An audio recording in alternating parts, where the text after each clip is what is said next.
Good evening, everybody. Welcome to another episode of Sunday Night Live with me, Jonny Lipsham, here at jonnylipshamstudios.co.uk in the southeast part of Scotland. And everyone knows that Scotland is the capital of the universe and other unknown, yet to be discovered universes. We're already there. So anyway, I have a question for all of you before we start. Can you hear my fan?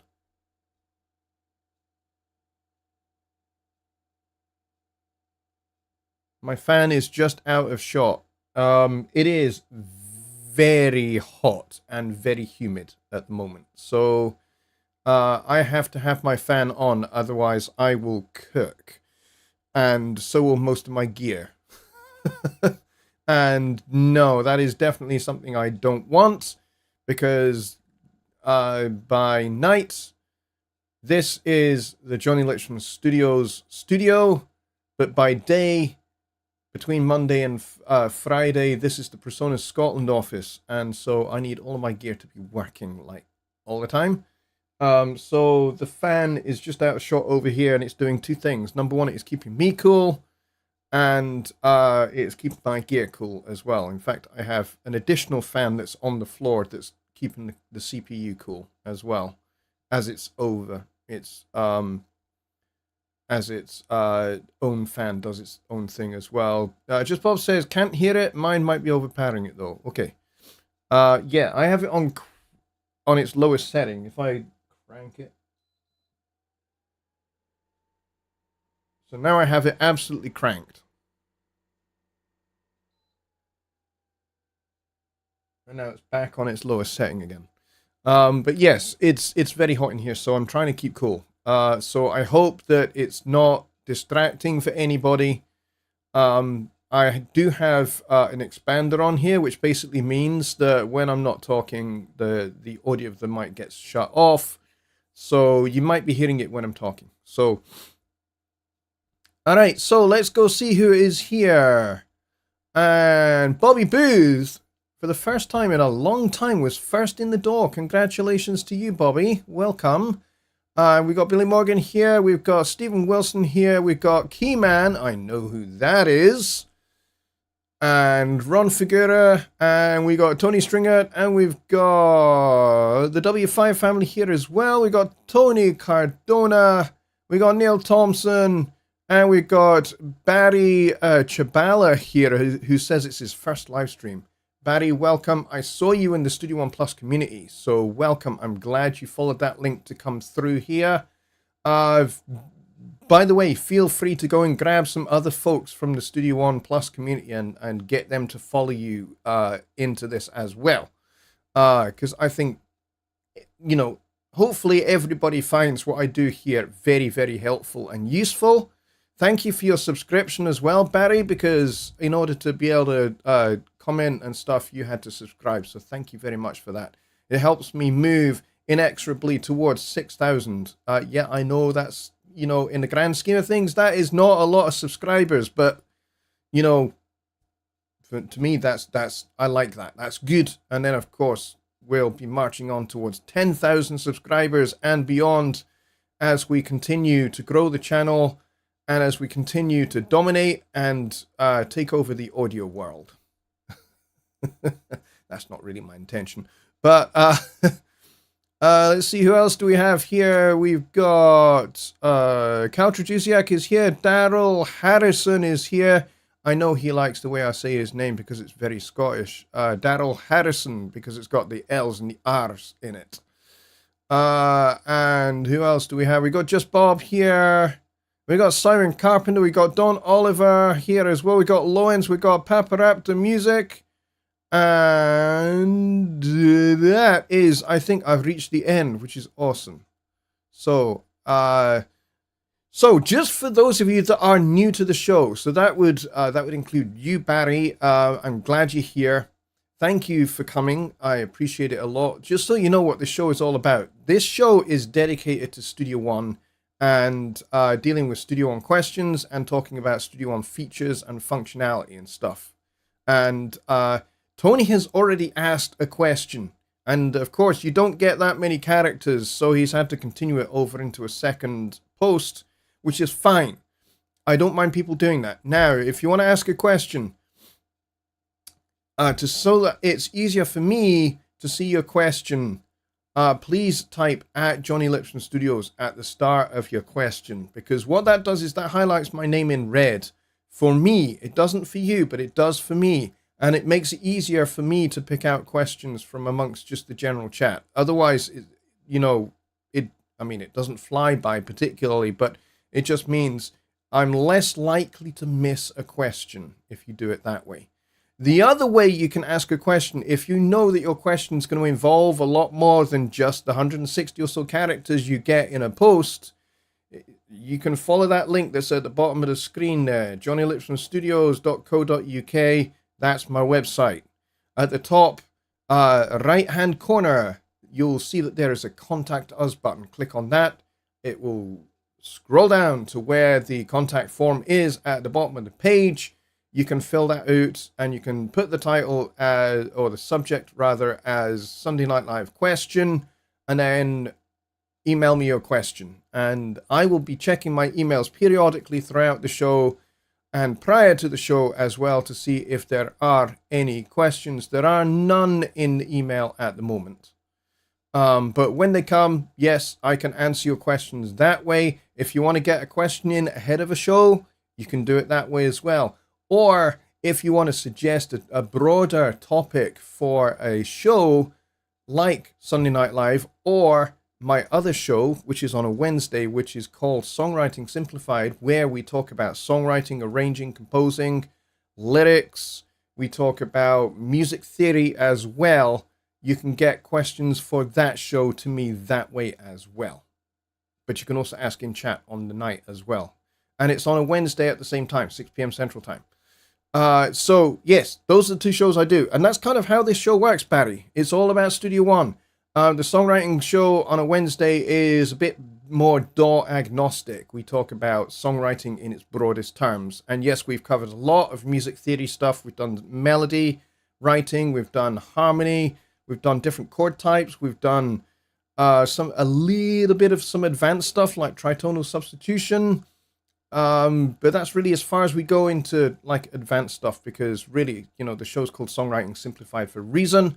But basically I like to take, kind of slightly complex aspects of songwriting and simplify them for you so that you can apply those to your songwriting. So let's get to Tony's question. Neil says, you have forgotten to tell us that you are broadcasting from the capital of all known or unknown astral planes. Yes, I did forget the astral planes bit. Yes, absolutely. And any other place, known or unknown, in the universe. Scotland should be dominating because we lost the football tonight. So, yeah, I'm a wee bit pissed off about that. To say the least, we lost. We are out of the European Championships. Damn it.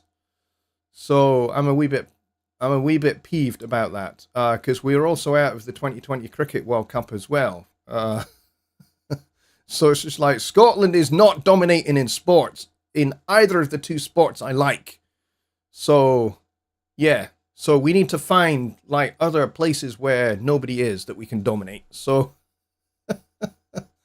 all right, let's go to Tony's question, because there are some other questions coming in. So we can do that. So, let's see. Tony's question is talking about the project page, which is the mastering suite in Studio One. And he says, there is an XY axis along with a blob that moves, and a small horizontal line appears after you start playback. What is it in relation to your mix? What is its purpose in relation to your mix? I.e., what the heck is it telling me? Good question. So let's get to the answer for that question, because it is a good one. And so for that, I'm going to open up this mock-up mastering session that I have created here with a few of my instrumental songs. So I'm going to go over to the screen for this, and I'm going to put me at the top there, so you can see my, I was going to say pretty face, but it's not really. So let's do a very quick overview of the project page before we get into the specifics of what this guy is over here. This guy is important, and you'll also find that there is a similar thing like this available in the song page as well. It is a plugin, which I can show you in just a few minutes.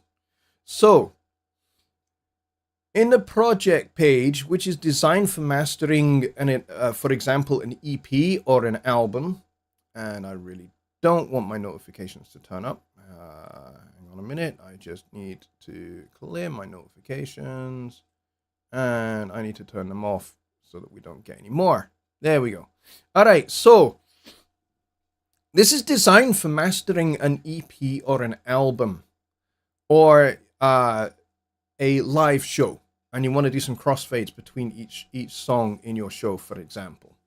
So what you do is, if you have a song created in Studio One, then what you do is you send this to the project page. If you've not already created your project page, then you can create the project page by just sending the song to it, and that creates a project page, and it names it after the song that you've just sent. And obviously you can change all of that information, but it starts off with that. So as you can see here, Souffrere is the first song, and this does come from a Studio One song. These other ones I've just dragged in from my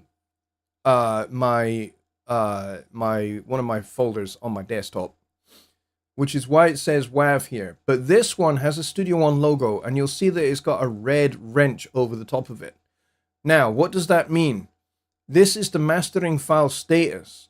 And what this means is, hey, there's a newer version of Souffrere compared to the one that is in this project.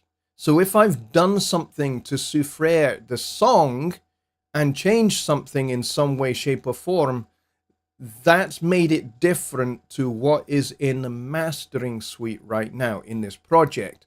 And what this tells me is I can actually update the mastering file with a stereo mix of the updated song. This is one of the cool things about the project page that I really love, because it means if I go and fix something back in the song that I discovered whilst I was in the process of mastering, maybe there was an extraneous noise that now we've started adding compression and limiting to the stereo file. Now all of a sudden, we've got some extraneous noise popping out that I want to go get rid of. It might be like a guitar string squeak or something like that. Well, see, I can click on this icon here, and that will reopen the song, and I can go and address that thing, save it, and then I can come back to the project page, click on this wee button here, and it will update the mastering file. It will automatically open the song if it's not already open, and it will do a fresh stereo mix down and bring it straight in on top of what already exists here. Okay? And then when that's done, the red wrench will go away, because all the songs will be up to date. Now, you cannot do that if you're just bringing in a stereo file that doesn't have a Studio One song associated with it, because it's not linked. Whereas with this, the song and the project are linked. They're joined together in this kind of symbiotic way, where anything I do to the song, I can then just update in the mastering file dead easily. Whereas if I've brought in a stereo mix from another program, another DAW, or I've been sent it a stereo mix from another DAW, from Cubase, or even if it is from Studio One, I've been sent it from somebody else to master, I'm not going to have that symbiotic link between the song and the project anymore. So that's why these just say WAV, and there's no kind of Studio One kind of little logo. That's what is actually underneath that red wrench. All right. If you have the expanded view, you will see that it says 2.00 here. That is the pre-track pause length. Now it's set to 2 seconds by default because that is the Red Book default for CD authoring. I know that we've kind of moved beyond CD authoring. This is 2024. We don't really author CDs anymore because, you know, we have digital formats and digital uploading and digital streaming and stuff like that. So we don't actually need physical hard things like CDs anymore. Or do we? Because I predict in a few years' time, maybe in 2030, CDs will make a resurgence. They will come back. Much like vinyl is now back, but it's kind of like new technology vinyl, where the quality and the standard of vinyl is much better than it was in the 60s, 70s, and 80s, and even before then. So, so the 2 second pause is the Red Book standard. Why does that even exist? Why is there this arbitrary 2 second pause between songs? Part of it is because that 2 second gap actually has all the metadata for that song stored within it. Bet you didn't know that. But that's kind of how it works on a CD, is you've got the metadata in that 2 second gap. Now, a CD on a CD player doesn't read that, so you don't hear that data. It just plays the tune after those 2 seconds. But that 2 seconds contains all the metadata for the song. So that's what that 2 second thing is all about. Just in case you didn't know. All right, so what else do we have here? We have a frequency spectrum meter here. And we have a peak RMS scale here, which, by the way, you can change to K20, K14, K12, or EBU R128. You have a clip meter, and you also have loudness measurements in loudness units or loudness units full scale. If you click on loudness units full scale, you will get the integrated loudness in LUFS. You will get the loudness range, and you'll get the true peak value. Next to that, you have this, which is what the question was all about. The question here is, what is this? Well, this tells you kind of like the balance between the mids and the sides and the left and right stereo image of the piece of music. So the more you see the squiggly lines going out wide, the more wide your mix is. If it's narrow and on this north-south axis here, then it's going to be much more mono. So the wider it goes out to the sides, the more information there is out to the sides and to the left and right, the more width the wider your stereo image is. And then underneath this, we have this phase correlation meter. Now, you could say technically that what this shows is this shows positive phase and reverse and negative phase. So if there is information that is out of phase, or there is aspects of your stereo mix which are out of phase, then this line will head this way. If that happens, you need to go back to your mix and fix those out of phase issues. Okay? But if you see it heading this way in the positive direction, then you're good. You don't need to worry about that. So if it's kind of hovering around the middle and going out this way a wee bit, you're in good hands. You don't need to worry about it.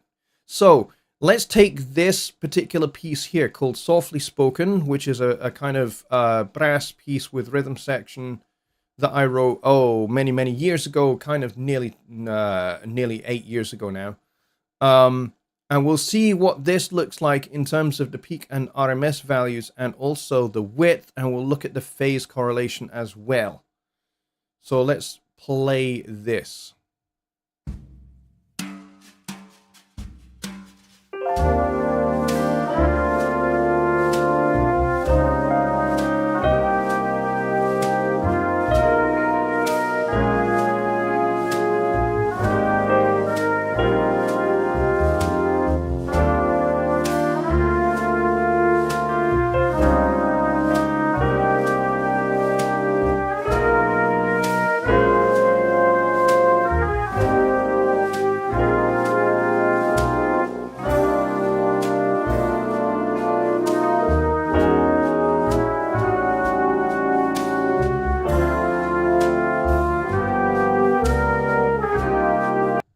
Now you could see there that there's a lot of width, a lot of information going wide out to the sides. And the phase correlation meter kind of hovered round about the middle, peaked this way into the positive, had the occasional dart into the negative. If it does that on occasions, it's okay.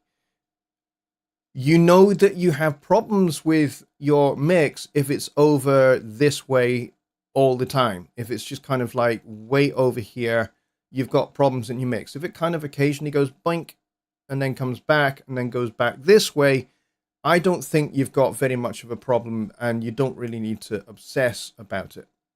But what we could see here from the LUFS, that this is minus 13.1 LUFS. We had a true peak value of -1, a loudness range of 3.6 LU.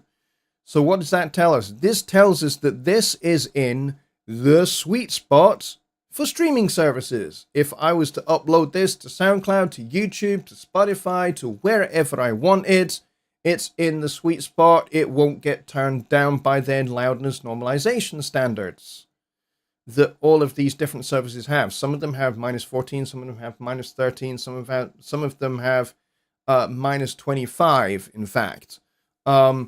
LUFS. But in this case, if I was to put this up on YouTube, Spotify, SoundCloud, or or Teasel, or someplace like that, or TuneCore with the TuneCore integration with Studio One that we have now, no problem. Not going to be turned down. So my dynamic range of my piece is going to be preserved beautifully. So I'm kind of in that sweet spot, if there is one. I don't really believe that there is one. I don't really agree that these things should be targets to adhere to, and my good friend Ian Shepherd would agree with that, but he would say, hey, if you're going to go for a ballpark figure, that is a ballpark figure to kind of go for, but don't kind of, fixate about it, and certainly don't think that -14 LUFS is the be-all and end-all. Okay, it's a combination of different things. It's not just the LUFS value. It's also the momentary loudness as well, and it's also the overall dynamic range, which is important. You can have a dynamic range that is only 2 or 3 LU and still be in that integrated loudness sweet spot and be fine, even though there's not a whole lot of dynamic range. Or you could have a dynamic range that's way bigger, 8, 9, 10, 11, something like that, which means you've got a nice big dynamic range between loud and soft, but your integrated is in that kind of -14 spot. Then, it's good. That dynamic range is going to be preserved. Or you've kind of got some dynamic range that if it does get turned down by a dB or 2, it's not going to destroy your master. So that's kind of what that is all about. So I hope that helps answer that question. Great question about the project page. Whilst we're at it, let's just see what the phase correlation of some of these other things is. So let's drop into here on Souffrere and see what we get.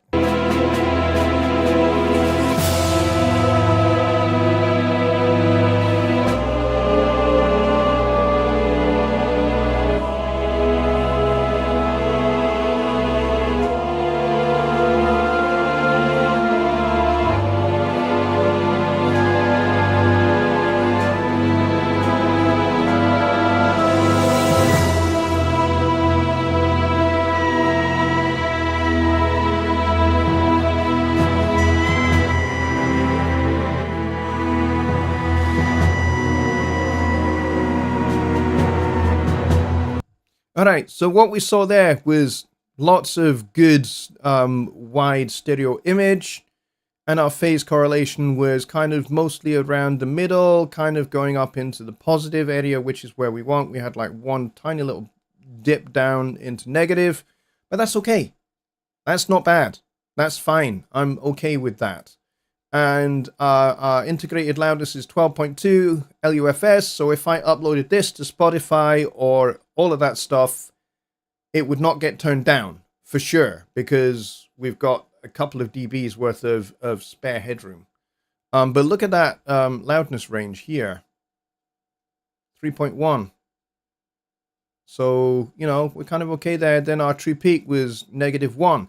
So this is good. Our true peak value is -1, which means we're not getting intersample peaks or anything like that squeaking through, which is fine. Now, part of the reason for that is that we do have a limiter on the post here, which is set to -1. So anything that is hitting -1 is getting tapped back. It's getting turned down. So from that point of view, less than half a dB, but the true peak value is -1. So we're good. And that's why I have a limiter on the post section of the master output here. I have that there to prevent intersample peaks. And what is an intersample peak?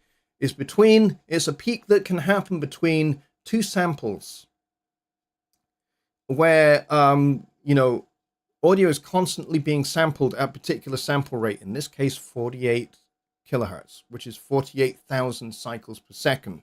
So 48,000 times per second, it's being sampled. And so what you can get is you can get a little peak of audio that pokes through between those two samples.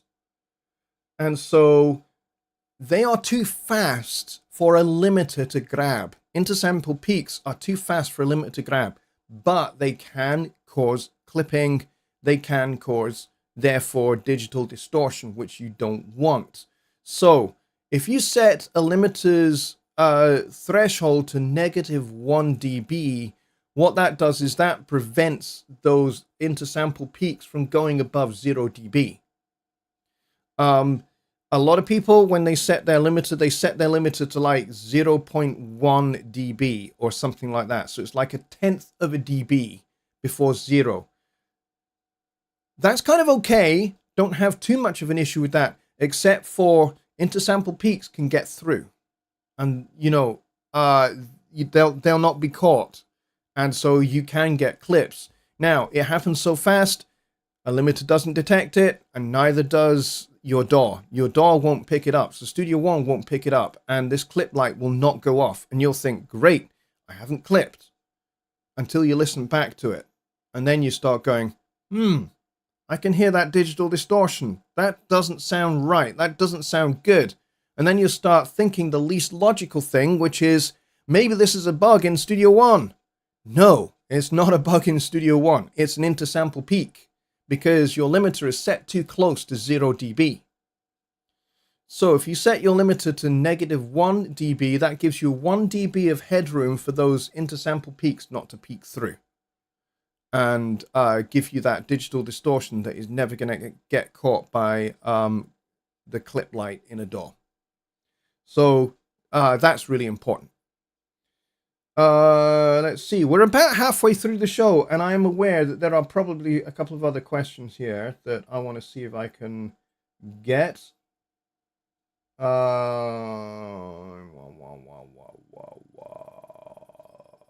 Ron Figueroa actually has a question. He says, best practices for renaming a song. To do that, we need to go over to the song page. So let's do that. So this is my theme tune music that you heard at the start of the show.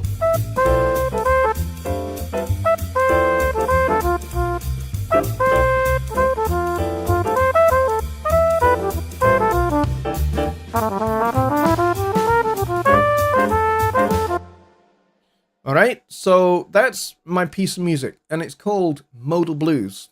Okay, now if I decide that title sucks, and that's not what I want to call it anymore, then I can go File, and I can click on Rename. and then I can enter a new name here. Now, here's the cool part about this.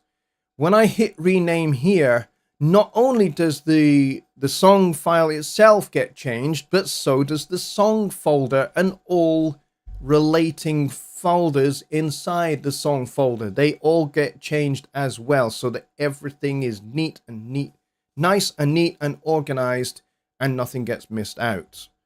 So this name here changes not only the .song file, but it changes the folder as well. So the folder will be changed from Modal Blues to whatever I name it to just now. So if I named it Stupid Scotland Football Team, that's what it'll be. And I click on OK, that's what it'll be. And then the song folder inside my user data location will say Stupid Scotland Football Team, because that's now the new name of my song. So that's how you can rename a song. It's dead easy. So you go to the file menu and you go to rename, and that will rename the whole thing. Now, if you don't want to do that, but you want to save a new version of the song that perhaps has a new file, then you can, a new name, then you can do that here with save new version. You can also do save as well, but I wouldn't recommend you do that. I recommend if you really want to change the name from, let's say you start the song and it just has a working title, as in Ron and Billy's Amazing Collaborative Work.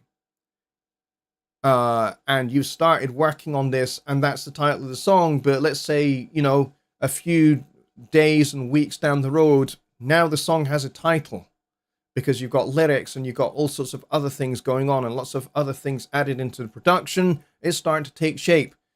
Well, you now want the song file to represent the title for your song. And that's where clicking on rename will do that for you. You can do that at any stage. And if you decide that this song title no longer works for you and you want to pick another couple of words from the chorus, for example, that are kind of a little bit more the hook that you want to get into people's brains, then you can do that. You can just come back and do file rename. Done. So you'll find that once you've done that and you hit save as well on the song, that's the other essential thing you got to do. Rename it, save it. It will update in the recent files part of the start page as well. So it'll be changed there. It'll be changed in the song folder and everything else. It's very flexible. I like it like that. Neil says, you even lost a WWE World Championship match in professional wrestling. Oh boy, in professional wrestling. All right, so we got a stupid cricket team, a stupid football team, and stupid WWE wrestlers. This is not good. I don't know. Maybe I'll feel better once England have also been eliminated from the Euros as well. Because they're not having a great time of it either. They're playing a little bit rubbish. Although, you know, the England cricket team are the defending world champions, and they are actually, after a bit of a dodgy start, are actually doing very, very well. For those of you that are not really following it, the Cricket World Cup is being hosted jointly by the United States and West Indies, which is great because it raises the profile of cricket in the United States, which is fantastic. I love that thought. Unfortunately, for United States fans, England thrashed United States. United States were reduced to 115 all out, and England knocked off the runs very, very quickly. Let's just say they did it in 20 minutes. So a bit of a bruising for Cricket USA, but hey, Cricket USA, I think, are a growing, burgeoning cricket team, and I think they have a bright future ahead of them, and I would love to see them grow and grow and grow and get better and better and better and be much more able to take on the big teams like Australia, New Zealand, England, and South Africa, and teams like that. Anyway, this is not a cricket show. Barry says, I just sent a guitar piece from Notion Mobile into Studio One. The tab transferred correctly, but the notation is an octave low. Is there a way to have that not happen? Well, here's the thing. Notion Mobile and Studio One share the same code base. Because Notion Mobile is basically written on the Studio One code base, and the score editor in Studio One is obviously built on the Studio One code base. So here's the thing, and that is this. This notation software respects things like transposing instruments. So one of the things you have to remember about guitar is that it is actually a transposing instrument. So for example, when you send something from Notion Mobile into Studio One, it's actually an octave transposing interval. So we tend to think of a guitar as basically essentially a concert pitch instrument. If we're in the key of E major, the guitar is playing in the key of E major. It's not like an alto saxophone, which is going to be in the key of C sharp major if everything else is in E major, because it's not that kind of a transposing instrument. But it is written an octave above what it sounds. So you have to bear that in mind. Now, is there a quick and easy way to fix that in the Studio One score editor? Yes, there is. So let's go and get Notion Mobile open. Here it is. And I'm just going to create a new score. And I'm going to click on OK here. And I'm going to grab an acoustic guitar. And we're going to hit OK here. We're going to zoom in a little bit with Control Plus so that we can all see what I'm doing. And I'm just going to hit.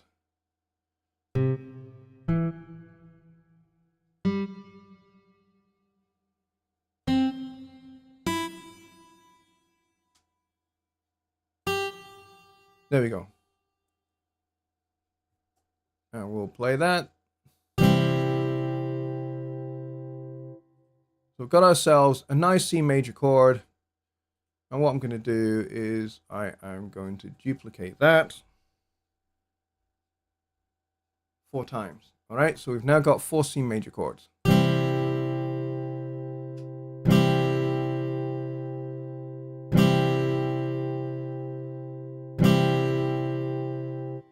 All right, so I am now happy with that. And I'm going to go over here. And I'm going to go export score. And I'm going to transmit this to Studio One on this computer. I'm not going to merge into an open document. I'm going to click on export.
What the fuck is happening here? Hello, can you hear me now? I swore. Can you hear me? Did you hear me swear? There we go. We should have audio back now. Okay, I think I know what happened. When I sent the score from Notion Mobile... okay, you can hear me now. So when I sent the score from Notion Mobile to Studio One, it sent at the wrong sample rate. I don't know why that happened. But that's what happened there. Yeah, you guys probably heard me swear. I may well get into trouble for that. There we go. The swear was first word out. That's hilarious. Okay, that's $1 in the swear jar. Okay, let me go back to. Hang on 1 second.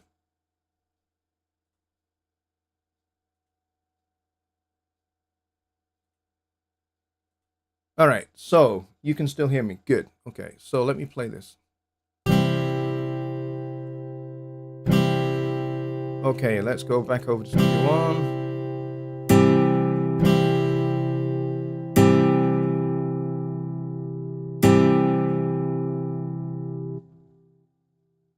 Go back over here because that has now stopped.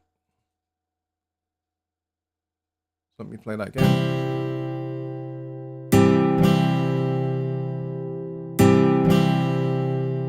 So we agree that those are playing the exact same pitch.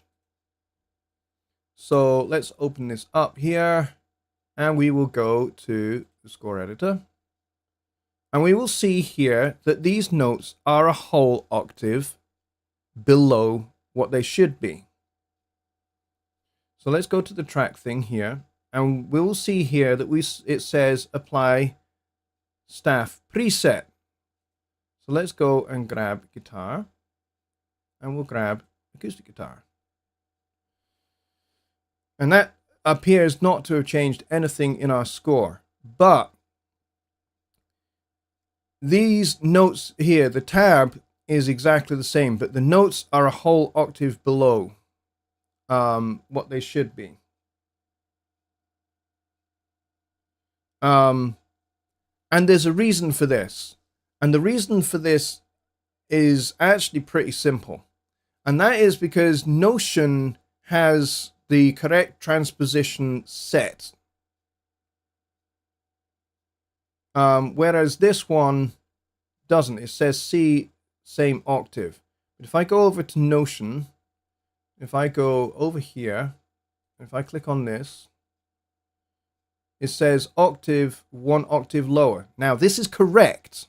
Notion is correct here. This should be 1 octave lower. All right, because that is how guitar transposition should be set. So what we need to do is we need to set this to 1 octave lower. And that made no difference at all either. That's curious. I don't quite understand why that has done that.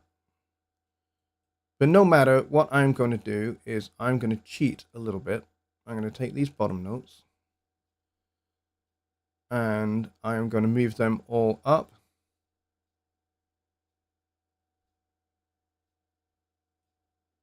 To there. And that's fucked up. Excuse my language. That screwed up the tab. But that did get those in the right place.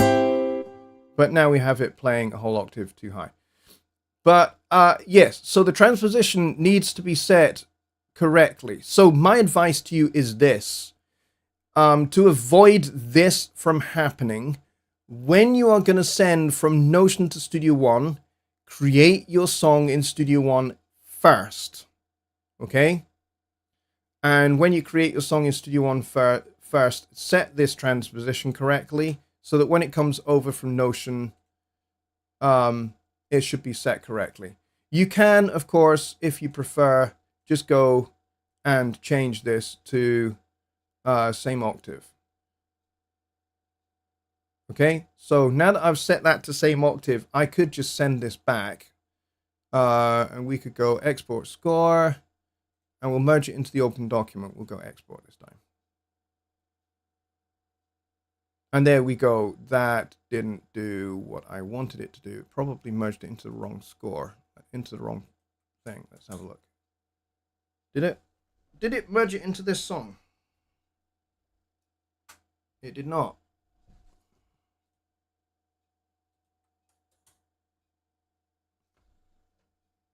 But anyway, that's what I would advise you do. Doesn't change it. You tried that. Okay. I will look into this a little bit more, Barry, and see what I can figure out. Because it should come across correctly from Notion Mobile to Studio One. But I will look into this a little bit more thoroughly, and I will dig into the code base if I have to figure out what's going on there. But yes, I have now put $2 in the swear jar because because I can. But yes, this show might actually get some kind of strike against it because I swore. But apologies, because I know that there are people that are under the age of 18 who are watching. So I'm sorry about that. But yes, I think what happened in the first instance, why we lost audio, was because for some reason Notion sent the score into Studio One at the wrong sample rate. And as soon as I realized that, then it was a case of just change the sample rate in Studio One, and eventually OBS would catch up, which is what happened. All right, so Barry, I will take a look into why that is happening, and I will try and figure out what is going on, because that shouldn't be happening. I don't know why that's happening. I could just remove track and instrument, and I could go back to here and try it one more time.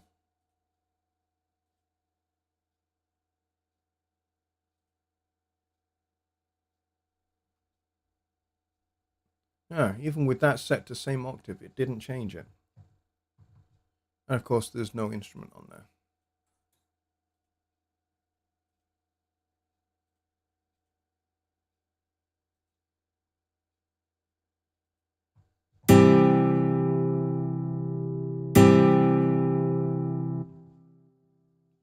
Yeah, I don't quite understand that, because it plays back correctly.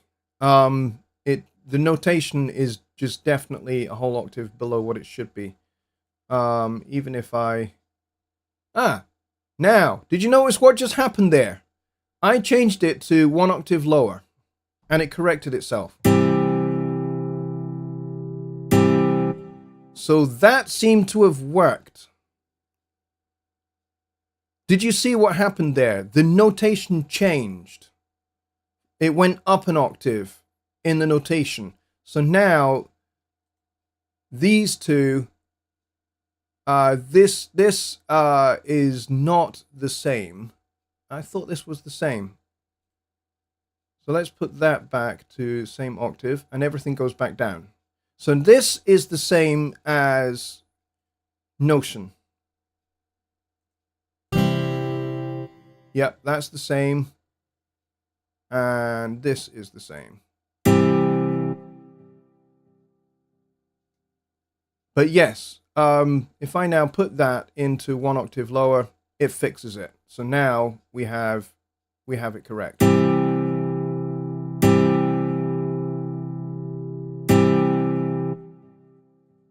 So now if I go back over to Notion, oops. If I go back over to Notion and go back into the score editor and put this back to 1 octave lower, now we have agreement.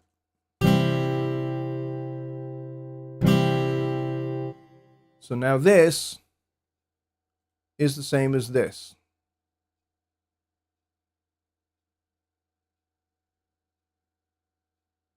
So there we go.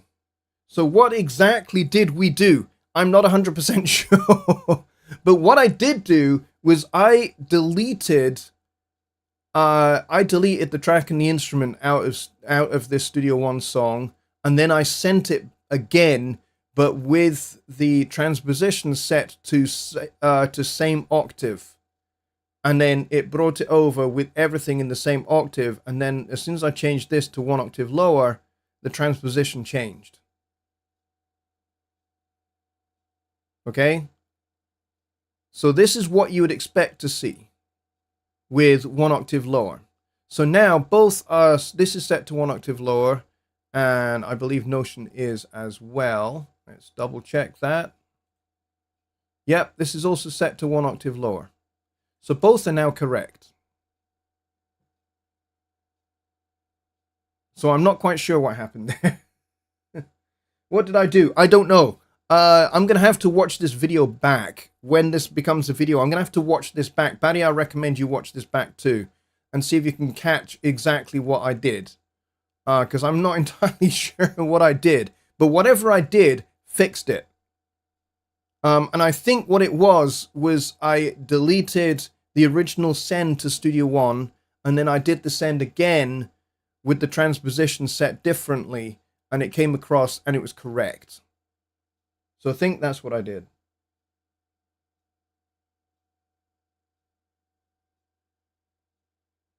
Okay, so that's what I think happened. All right, let's go back over here. We got 5 or 6 minutes left, and Secret Squirrel is here, and he has asked a question as well. So we should definitely go and check his question out. He says 2 quick questions. Is there a reason why an ARA capable plugin may not work in Studio One? Which plugin? Hard for me to say without knowing which plugin you're referring to. It depends. There could be many variegated reasons why it may not work. It may be that there is a bug in that plugin.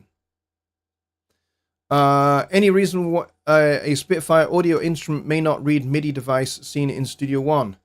I don't know. Try uninstalling and reinstalling Spitfire or that particular Spitfire instrument and see if the issue persists. Neil says, corrected notation, 1 small victory for Scotland. There you go. Super School says, the ARA plugin is Synthesizer V. Well, synthesizers are instruments, and instruments are not really designed for ARA.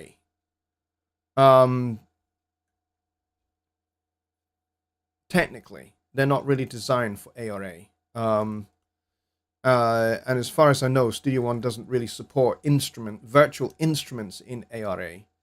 It does support things like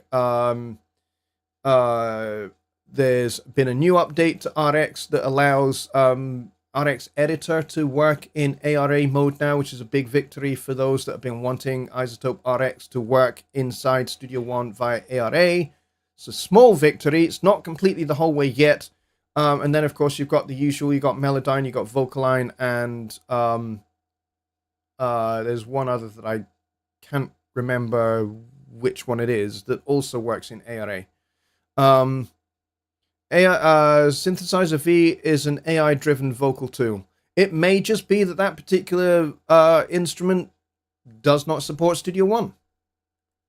You know, just because the instrument exists and just because it supports ARA, it doesn't necessarily mean that that plugin has been designed to work in Studio One. It may not have been. It may just support ARA, but maybe they've only tested it in Pro Tools. Maybe they've only tested it in Logic. Maybe they've only tested it in Luna. I don't know. But you know, go and look at the manufacturer's website and see if this particular AI-driven vocal tool has actually been tested in Studio One 6.6 in ARA mode. And if it hasn't, then it's on them to kind of, you know, make it work. It's not on Presonus to make a third-party plugin work. Any reason a Spitfire audio instrument may not read MIDI device? I'm not sure what you mean by read the MIDI device. If the MIDI device, i.e. the external device, such as a keyboard like this one, has been set up in Studio One in external devices, and every other instrument that you use works as it should, but a particular third-party manufacturer's instrument isn't being played by it for some reason, then you need to investigate why that might be. I didn't know if ARA had any unified deployment standards. I wasn't aware. Yeah, ARA is a protocol, and it was created by Presonus in collaboration with Celemony. So the original design of ARA was that it would work with Celemony. ARA 2 was an updated version of ARA, which was, again, a collaborative effort between Celemony and Presonus. And that basically opens the door a little bit further wide open to different manufacturers adopting the software development kit for ARA for use with their plugins. So really, if a third-party manufacturer is going to get hold of the ARA SDK, they should test it first of all in Studio One, because Studio One was designed for, or rather ARA was designed for Studio One first and primarily.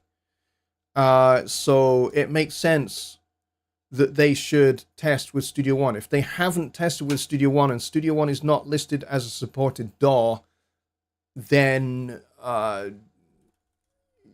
you need to talk to the manufacturer of Synthesizer V, to be honest, and say, hey, ARA is great and all, it doesn't work in Studio One, or your plugin doesn't work in ARA mode in Studio One. And, you know, tell them what you're seeing when you're trying it. If you've got an error message, send that to them, send that to their support team. You know, if it just doesn't do anything at all, nothing literally actually happens, you don't get an error message or anything else, but it just doesn't show up, or the GUI doesn't show up, or something like that, again, take screenshots and report that to the manufacturers of Synthesizer V. That's the best thing I can recommend you do, because, you know, it's a third-party plugin. Presonus does not have access to the code base of external third-party manufacturers. We just don't. They're locked down. They are specific to that particular plugin. You know, we don't have access to Universal Audio code base for Universal Audio plugins, so that, because that code base belongs to Universal Audio. That's just an example. So there we are. We have reached the end of the show. Thank you very much for putting up with my absence this week, because there was no Sunday, there was no Songwriting Simplified this week because I was away down in West Sussex with Fender for 2 days. It was excellent. It was fantastic. I got to see all sorts of stuff that is not yet released, which is very cool. Very exciting. I can't wait for what is coming through the rest of this year. The rest of this year is going to be mind-blowing. If you're a guitar player, if you're a bass player, it's going to blow your brains out. If you're a Presonus customer, it's going to blow your brains out. Absolutely.